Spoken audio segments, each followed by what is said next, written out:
পটুয়াখালীর দুর্নীতিবাজ তহসিলদার শাহজাহানের বিরুদ্ধে এবার দুদকে অভিযোগ করছেন একাধিক পরকীয়া টার্গেট নারী সহকর্মীরা। অফিসকে ঘুষের আঁকড়া বানিয়ে হাতিয়ে নিয়েছেন কোটি কোটি টাকা। দ্রুত তদন্ত ও বিচার দাবি। বিস্তারিত দেখুন পটুয়াখালী থেকে আনোয়ার হোসেন হাওলাদারের পাঠানো ৩ পর্বের ধারাবাহিক অনুসন্ধানী প্রতিবেদনের দ্বিতীয় পর্বে। অবৈধভাবে সম্পদের পাহাড় গড়া ও ক্ষমতার অপব্যবহারের অভিযোগের রেশ কাটতে না কাটতেই এবার ব্যক্তিজীবন নিয়ে নতুন বিতর্কে জড়িয়েছেন পটুয়াখালী পৌরভূমি অফিসের ইউনিয়ন ভূমি সহকারী কর্মকর্তা মোহাম্মদ শাহজাহান শিকদার। সরকারি চাকরির সীমিত আয়ের বিপরীতে কোটি কোটি টাকার সম্পদের মালিক হওয়া, একই এলাকায় বছরের পর বছর চাকরি করে সিন্ডিকেট গড়ে তোলা এবং ঘুষ সিন্ডিকেটের মাধ্যমে জনগণকে হয়রানির অভিযোগের পর এবার তার বিরুদ্ধে উঠেছে সহকর্মীর সঙ্গে অনৈতিক সম্পর্কের অভিযোগ। আর এই অভিযোগ তুলেছেন এক ভুক্তভোগী স্বামী নিজেই।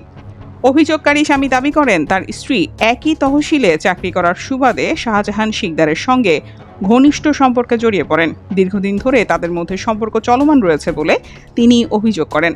ভুক্তভোগী স্বামী বলেন, একই কর্মস্থলে চাকরির সুবাদে তাদের মধ্যে সম্পর্ক গড়ে ওঠে। বিষয়টি অফিসের কয়েকজন সহকর্মীর নজরে আসে। পরে আমিও বিষয়টি জানতে পারি। এরপর থেকে আমার সংসারে অশান্তি শুরু হয়, যা এখনও চলছে। তিনি আরও দাবি করেন, এই ঘটনায় তার পারিবারিক জীবন বিপর্যস্ত হয়ে পড়েছে এবং বিষয়টি নিয়ে একাধিকবার সমাধানের চেষ্টা করেও কোনো ফল পাননি। এছাড়াও তার বিরুদ্ধে দুদকে অভিযোগ দিয়েছেন পটুয়াখালী গলাচিপা উপজেলার শামসুল আলম। তিনি জানান, আমি জনস্বার্থে অভিযোগ দিয়েছি। সে সরকারের কোটি কোটি টাকা হাতিয়ে নিয়েছে, এটা তদন্ত করে বিচারের আওতায় আনার জন্য। এই বিষয়ে বক্তব্য জানতে মোহাম্মদ শাহজাহান শিকদারের মোবাইল ফোনে একাধিকবার যোগাযোগের চেষ্টা করা হলেও তাকে পাওয়া যায়নি। বক্তব্য পাওয়া গেলে তা গুরুত্বের সঙ্গে প্রকাশ করা হবে। স্থানীয় সচেতন মহলের দাবি, সরকারি দায়িত্বে থাকা কোনো কর্মকর্তার বিরুদ্ধে যখন এই ধরনের অভিযোগ প্রকাশ্যে উঠে আসে তখন তা নিরপেক্ষভাবে তদন্ত হওয়া প্রয়োজন। একই সঙ্গে অভিযোগ সত্য না মিথ্যা সেটিও কর্তৃপক্ষের অনুসন্ধানের মাধ্যমে জনসমক্ষে তুলে ধরা উচিত বলে তারা মনে করেন।